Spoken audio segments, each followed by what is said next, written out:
So Apple and Goldman are launching a high-yield savings account for consumers, offering 4.15% returns.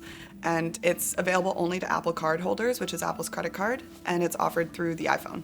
I think what's really interesting about it is it's really a banking as a service arrangement. So Goldman is providing kind of the banking infrastructure for the offering, whereas Apple is providing kind of the tech interface for consumers. And that's really interesting because it's like a symbiotic partnership in that tech companies, especially Apple, really excel in user experience, whereas banks typically struggle with that a bit more.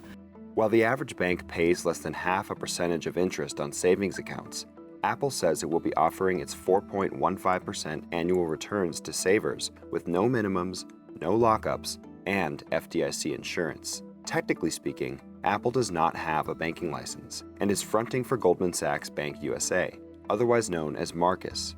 Marcus has a state charter and is FDIC insured.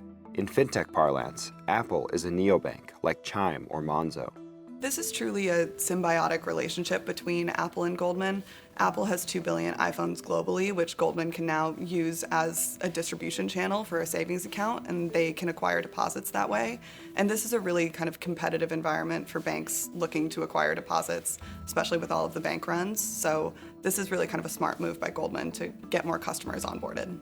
The best thing to probably compare to is Google Plex. Google in 2019 announced plans to launch a checking account in partnership with Citi, and then it kind of had a bit of a confusing rollout process, and then in 2021 they announced that they were canceling plans. We don't really know why, but there's speculation that Google's customers a lot of the times are banks for like their cloud services and things, and so they didn't really want to compete with their customers. But Apple doesn't have that problem. Like, their business is really about selling phones, and so they're doing anything they can to make the phone stickier and more useful, and financial services is another way for them to do that. Online banks have really stepped up the pace and attracted a lot of deposits with higher yielding alternatives. That's put the more traditional banks at kind of a disadvantage. These online banks operate without branch networks. They don't have a lot of services and support, a lot of people to pay, and therefore are generally able to offer much higher yields. And I think they're trying to compete more specifically with the online banks more than they are with the traditional banks.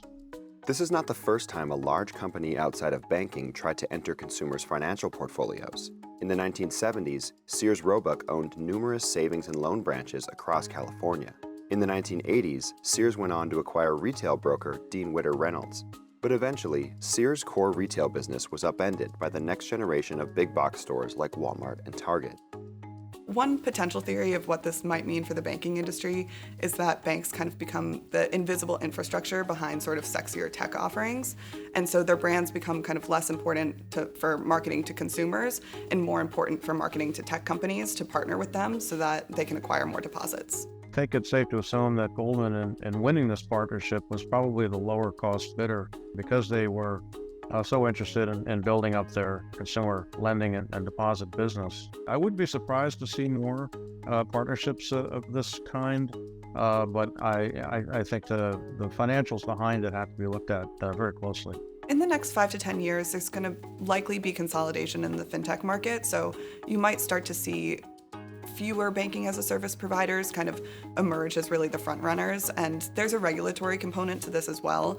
So the Office of the Comptroller of Currency is kind of cracking down on some of these relationships and making sure that they're really being watched closely, and that the bank providers are making sure that the tech companies are really sticking to the rules of the road.